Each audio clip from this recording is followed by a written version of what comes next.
Sesi mengenali jalan-jalan kudus. Sesi ini membahas bagaimana kita meresponi Tuhan dengan lebih maksimal sesuai kecenderungan kepribadian kita. Salah satu referensi utama dari sesi ini adalah dari buku Sacred Pathways karangan Gary Thomas. Di buku ini, Gary Thomas menunjukkan bahwa setiap kita memiliki kecenderungan utama dalam meresponi Tuhan sesuai kepribadian. Dalam bidang psikologi, Carl Jung mengembangkan 4 profil untuk menggambarkan tabiat manusia yang kemudian dirumuskan lagi oleh Isabel Briggs Myers dalam tes Myers-Briggs atau MBTI yang populer sekali. Saudara pun mungkin mengetahui tes ini, di mana di dalam tipologi kepribadian ini, kita mendekati realitas apakah sebagai seorang ekstrovert yang paling merasa kerasan dengan dunia sosial, atau sebagai seorang introvert yang lebih suka berdiam di dalam dunia batinia. Lalu yang kedua, kita menangkap atau mendapatkan informasi sebagai seorang indrawi yang menggunakan kelima indera, atau sebagai orang yang intuitif yang menggunakan intuisi dan imajinasi.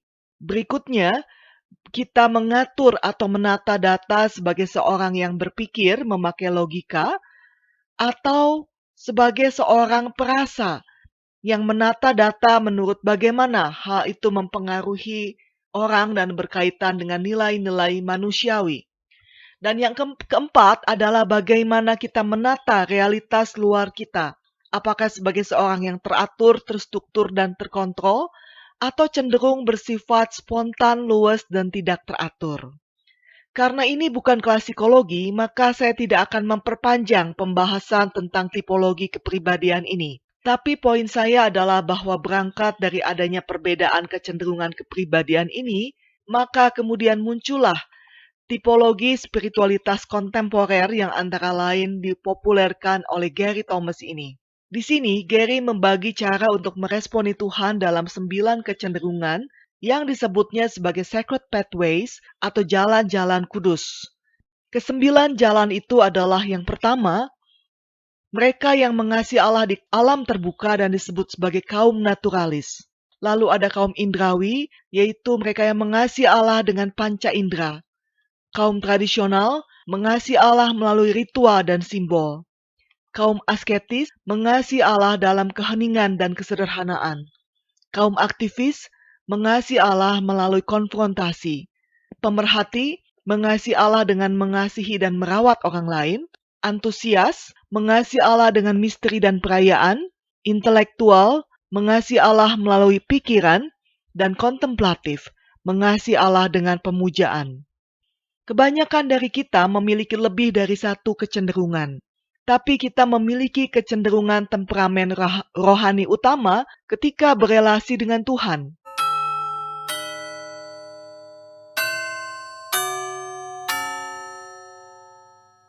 Kaum intelektual adalah mereka yang hidup dalam dunia ide dan konsep. Mereka ingin menggunakan waktu devosional untuk mendapatkan pemahaman baru. Bagi kaum intelektual, jika pikiran tidak terkoneksi, maka hati pun terasa dingin. Bagaimana kaum intelektual berkembang?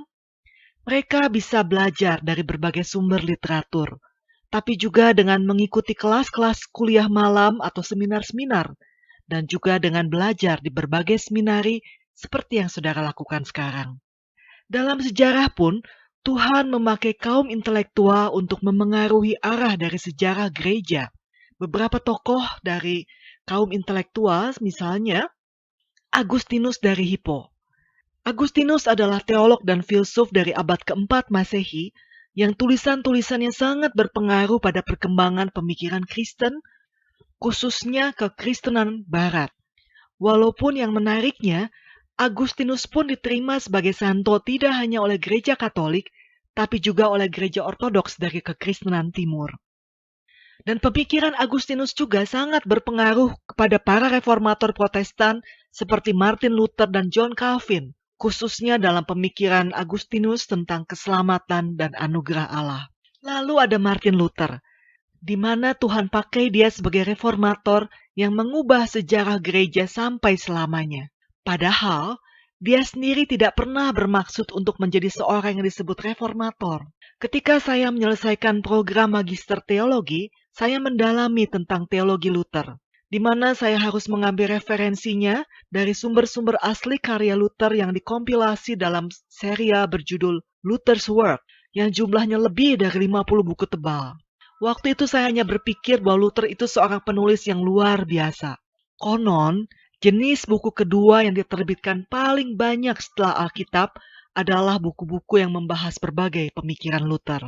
Lalu juga ada John Calvin, yang juga dipengaruhi oleh Agustinus serta Luther, tapi kemudian mengembangkan sistem teologi Kristen yang akhirnya memunculkan teologi reform seperti yang kita kenal sekarang. Bagi kaum intelektual seperti para tokoh tadi, penyembahan mereka adalah melalui berbagai pemikiran mereka. Namun tentu saja ada lubang kejatuhan juga dari kaum intelektual, yaitu antara lain menyukai kontroversi yang tidak perlu, yang tujuannya kadang-kadang demi hanya sekedar mengalahkan orang lain dalam suatu debat kusir yang tidak perlu, atau mengetahui lebih dari melakukan atau berbelas kasihan, dan kadang juga merasa diri paling tahu banyak, sehingga mereka ini adalah yang paling mudah jatuh dalam dosa kesombongan. Apakah jalan-jalan kudus ini bisa berubah dalam diri seseorang? Menurut saya, hal ini cenderung menetap, seperti halnya kepribadian kita. Tetapi kita dapat mencoba berbagai cara untuk berelasi dengan Tuhan, yang bukan kecenderungan kita untuk memperkaya dan memperdalam pengenalan kita akan Tuhan dan diri. Pertanyaan reflektif penting yang perlu diperhatikan, jika jiwa kita dianalogikan sebagai kebun bunga. Apakah saya sudah merawat kebun bunga jiwa saya dengan baik? Untuk itu, kita perlu meluangkan waktu untuk mengevaluasi kehidupan ibadah pribadi. Apa yang membuat kita bergairah, bosan, merasa terbebani, atau justru merasa sangat terberkati sehingga mudah menjadi berkat bagi orang lain? Jika kita tahu apa yang jadi kecenderungan diri kita, kita pun tidak akan mudah menghakimi mereka yang berbeda dari kita, atau merasa terintimidasi karena kita berbeda dari orang lain. Demikianlah sesi mengenali jalan-jalan kudus ini. Semoga Anda bisa lebih tercerahkan dan terberkati. Terima kasih atas perhatian Anda.